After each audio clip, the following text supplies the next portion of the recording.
Yeah, yeah. Hey,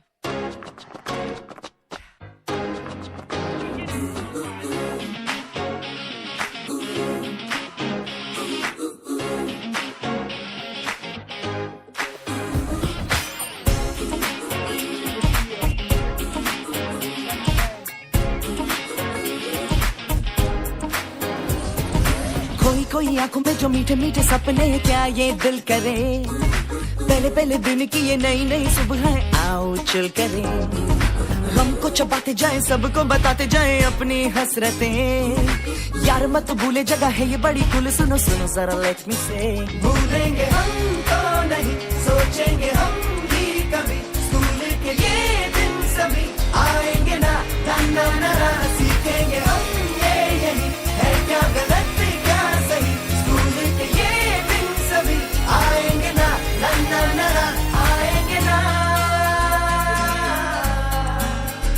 आएंगे ना. कळालं. आणि बाळाच्या विकासात जसं आईचं महत्व आहे तसंच बाबांचं पण तेवढंच आणि तितकंच, म्हणजे त्याच्याकडे थोडं जास्तच म्हणून, कारण बाळ आपल्याला बघून अनुकरण करत असते हे कळालं. आणि बाळासोबत आपण वेगवेगळे गेम्स घरामध्ये पण घेतले पाहिजेत, जसं आईचं कर्तव्य आहे तसंच आपलं पण कर्तव्य आहे. आणि वेगवेगळे गेम्स घेत आपण बाळाला त्याच्या दृष्टीनं म्हणजे त्याच्यासोबत संलग्न व्हावं, म्हणजे त्याचा विकास कसा होतो याकडे आपण पण लक्ष द्यायला पाहिजे. थँक्यू. आता सांगण्याचा उद्देश काय आहे, इथं बोलवून आपल्याला मुलांचं संगोपन कसं करायचं या गोष्टीबद्दल मॅडमांनी सगळ्यांनी सांगितलेलं आहे.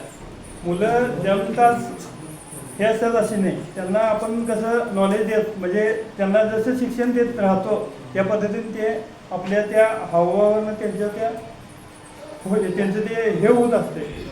त्यामुळं आता माझंच उदाहरण सांगतो. आता मी मोबाईल घेऊन बसलो की आमची मुलगी मोबाईल घेऊन मी नाही दिलं तर माझा जर मोबाईल घेऊन ती माझ्या समोर येऊन बसते, मग माझं बघूपर्यंत ती पण बघत असते 15-20 मिनिटं. मग नंतर जेव्हा टायमिंग झालं की ती मोबाईल हातात घेऊन व्हिडिओ बघत ती काय असेल ते बघितल्याशिवाय ती जेवतच नाही. मी सांगण्याचा उद्देश काय, इथं आल्यानंतर काय कळालं की ते मोबाईल काढून घेणं गरजेचं आहे.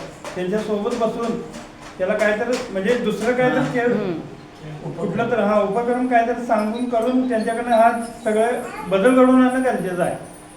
आणि दुसरी गोष्ट सांगण्याचा उद्देश की इथंच आल्यानंतर मॅडम काही म्हटलं तसं सुरुवातीला त्यांना त्यांच्या त्या खेळापासून त्यांना त्या ह्या अंगणवाडीची अंगणवाडीच्या काय म्हणते त्याला नाही उपक्रमाचं ते आवड होतच तिने खेळातून शिक्षण लगेच तुम्ही ABCD हे ते म्हटलं तर तिने काय येणार नाही आणि तुमच्या अंगणवाडीत सुद्धा येणार नाही. पण त्या पद्धतीने त्यांच्या व्यवस्थित संगोपन आहे. मी सगळ्यांना सांगतो की आपण घरी गेल्यानंतर मोबाईल बघू नका, मोबाईल तर देऊच नका. एक चार्ट तयार करा. आपल्याला वेळ मिळेल तेव्हा कोणता 8 तास कामाला जातोय आम्ही, काय सकाळी 12 पासून घरातच असतो 4 वाजेपर्यंत, काय दुपारी ती झोपलेले असतात, आल्यानंतर एक 15-20 मिनिटं काय त्याला नाही असेल ते सांगून संध्याकाळी आपल्या संपर्कात असतात. त्यामुळे जेवायला बसल्यानंतर आपण पण बसल्यानंतर त्यांना जवळ घेऊन बसणं आणि आपण जेवतो तसं जेवायला घालणं हे पण ते महत्त्वाचं. त्याबद्दल आभारी होतो.